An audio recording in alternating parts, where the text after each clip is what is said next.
নমস্কার। সরস্বতী দেবীর প্রণাম মন্ত্র কোথাও কোথাও অঞ্জলির মন্ত্র হিসেবে আখ্যায়িত। জয় জয় দেবী চরাচর সারে, কুচ যুগ শোভিত মুখ তাহারে, বিনা পুস্তক রঞ্জিত হস্তে, ভগবতী ভারতী দেবী নমস্তুতে। এই শ্লোকের অনেকেই অপব্যাখ্যা করে থাকেন, কিন্তু আজকে আমরা এই শ্লোকের প্রকৃত ব্যাখ্যা কি আমরা শুনি। সরস্বতী পুজোর যে অঞ্জলি মন্ত্র, প্রণাম মন্ত্র, অনেক প্রণাম মন্ত্র আছে। তার মধ্যে আমরা যে সমস্ত প্রণাম মন্ত্র কয়েকটি ব্যবহার করি, তাদের মধ্যে অন্যতম একটি প্রণাম মন্ত্র হচ্ছে এই মন্ত্রটি, যেখানে এই কুচযুগ শব্দটি রয়েছে। তো শুধু কুচযুগ শব্দটি নয়, সমস্ত মন্ত্রটিরই প্রতিটি শব্দ ধরে ধরে আজকে ব্যাখ্যা করে দিই, তাহলে কুচযুগ শব্দের অর্থও পরিষ্কার হয়ে যাবে। হয়তো অনেকে মন্ত্রটির অর্থ জানেন, কিন্তু জানার মাঝেও অনেক অজানা থেকে যায়। তাই চেষ্টা করছি সম্পূর্ণভাবে, যেখানে কোনো রকম ভুল থাকবে না সেইটুকু প্রচেষ্টা আমার রইল। মন্ত্রটা হচ্ছে জয় জয় দেবী চরাচর সারে, কুচযুগ শোভিত মুক্তাহারে, বীণা পুস্তক রঞ্জিত হস্তে, ভগবতী ভারতী দেবী নমস্তে। কোন কোন পাঠান্তরে বীণা রঞ্জিত পুস্তক হস্তে বলা হয়। যাই হোক, এখন প্রতিটি শব্দের আলোচনা করি। প্রথমে বলা হচ্ছে জয় জয়, অর্থাৎ জয় হোক, জয় জয়কার হোক।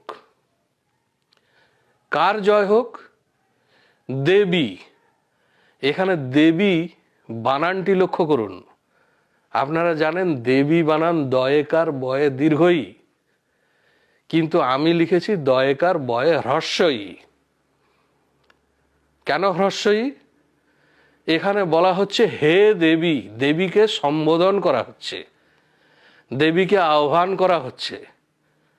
সম্বোধনে সংস্কৃত ব্যাকরণের যা নিয়ম, তাতে দীর্ঘ ইকার থাকলে সেটা হ্রস্ব ইকার হয়ে যায়, এবং একইভাবে যদি অকারান্ত বা আকারান্ত থাকে তাহলে তা একারান্ত হয়ে যায়। সেটা পরবর্তীতে পাবেন কিরকম? চরাচর সারে, এই শব্দের মধ্যে। চরাচর মানে হচ্ছে স্থির এবং অস্থির সমস্ত বস্তু জগৎ। বস্তু জগতে তো দুরকম জিনিস আছে, স্থির এবং অস্থির। চর মানে হচ্ছে চরমান, চলমান, যা চলনশীল।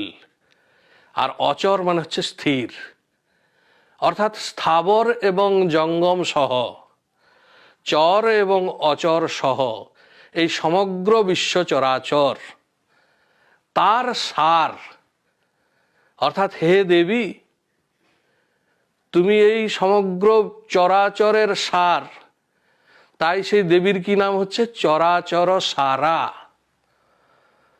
পুংলিঙ্গ হলে চরাচর সার হতো, স্ত্রীলিঙ্গে চরাচর সারা। কিন্তু এখানে কি হয়েছে? চরাচর সারে। ওই যে বললাম, সম্বোধনে আমরা দেবীকে সম্বোধন করছি, তার জন্য হে চরাচর সারে, এখানে একার এলো। কুচযুগ শোভিত মুক্তাহারে। কুচ শব্দের অর্থ হচ্ছে যা সংকুচিত হয়।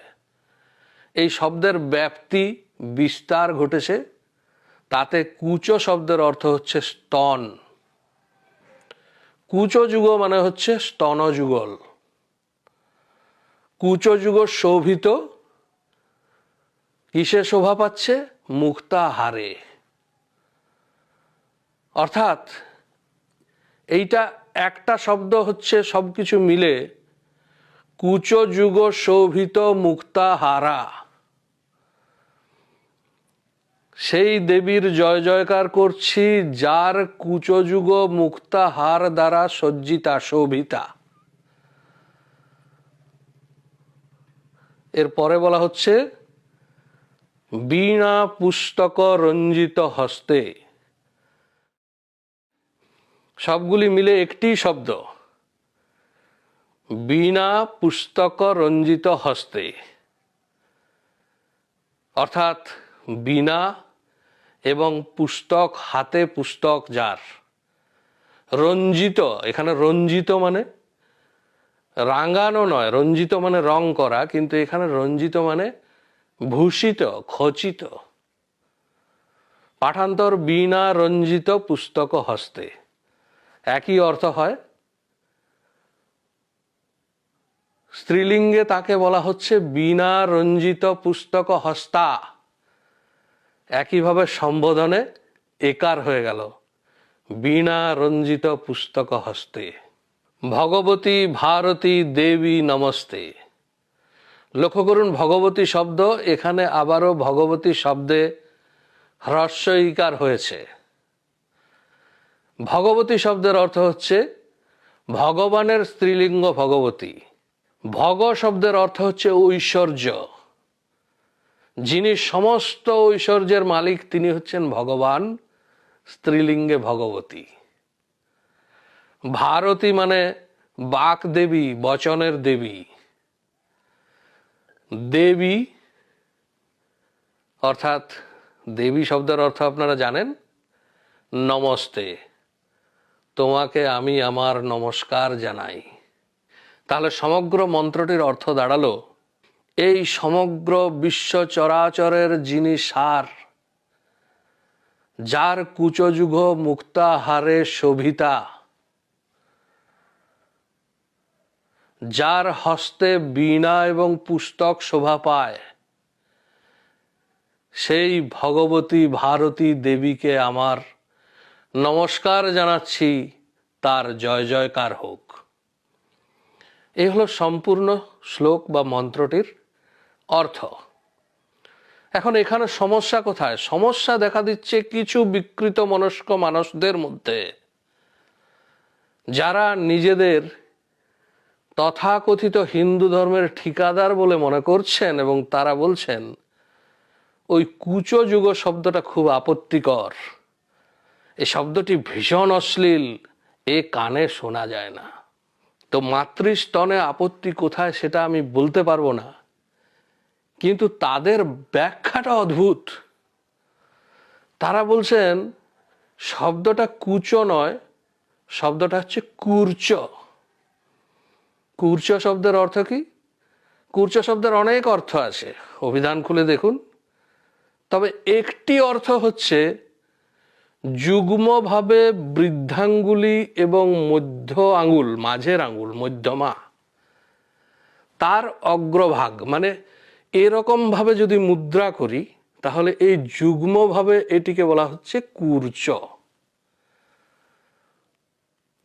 তো এই কুর্চ, এইটি হচ্ছে জপমালা ধরার মুদ্রা। এই মুদ্রায় জপ করা হয়। দেবী সরস্বতীর ডান হাতে একটি জপমালা থাকে, যেটিকে বলা হয় অক্ষমালা। এই ব্যাখ্যাকাররা বলছে ওইটি হচ্ছে মুক্তার হার। প্রশ্ন তাদের কাছে যে কুর্চ মানে ঠিক যুগ্মভাবে যখন জোড়া করা হচ্ছে তখন এই জোড়ার অর্থ হচ্ছে অগ্রভাগকে বলা হচ্ছে কুর্চ। তাহলে যুগ শব্দের অর্থ কি? যুগ শব্দের অর্থ তো জোড়া, তাহলে দুই হাতে দুই কুর্চ। আচ্ছা, তাই যদি হলো, এই কুর্চ এর বানান হচ্ছে কয়ে দীর্ঘ চয়ে চয়ে রেফ। সংস্কৃত ব্যাকরণের কোন নিয়মে রেফ উড়ে গেল, একখানা চ উড়ে গেল, দীর্ঘও হ্রস্বও হয়ে গেল। এতগুলি বিকৃতি কোন হযবরল সূত্রে হয় মশাই? শুধু তাই নয়, মুক্তাহারে বলা আছে, জপমালা বলা নেই। হার এবং মালা দুটোর বেশ কিছু পার্থক্য আছে। হারে কেউ জপ করে, ভূভারতে কাউকে দেখেছেন হার নিয়ে জপ করতে? মালা নিয়ে জপ হয়। মালা আর হারের মধ্যে কি পার্থক্য? মালা কখনো কখনো হার হতে পারে, হারও কখনো কখনো মালা হতে পারে, কিন্তু মালা মানেই হার নয়। প্রায় সমার্থক শব্দ, কিন্তু পার্থক্য আছে। কোনো বস্তু যদি বৃত্তাকারে সজ্জিত থাকে তাহলে সেটি হচ্ছে মালা। আলোর মালা হয়, রাতের আকাশে তারারও মালা হয়, ওগুলি হার হয় না। হার হচ্ছে যা সৌন্দর্যের বিকাশ ঘটায়। হার শব্দটি এসেছে হরণ থেকে, যা মনোহরণ করে। মহিলাদের মধ্যে প্রতিযোগিতা চলে, অমুক বৌদির সীতাহার দেখে আরেক বৌদি চন্দ্রহার বানায়। এই যে প্রতিযোগিতা, মনোহরণের প্রতিযোগিতা, এটা মালাতে হওয়া সম্ভব নয়। পুষ্পমালাকে পুষ্পহার হিসাবে গলায় পরা যেতে পারে। পুষ্পমালা যদি মন হরণ করে তাহলে সেটা পুষ্পহার। কিন্তু জপের জন্য যেটা তৈরি হয় সেটাতে প্রতিযোগিতা হয় না, সেটা মনোহরই হয় না। বস্তুত জপ হচ্ছে যথেষ্ট গোপনীয় জিনিস।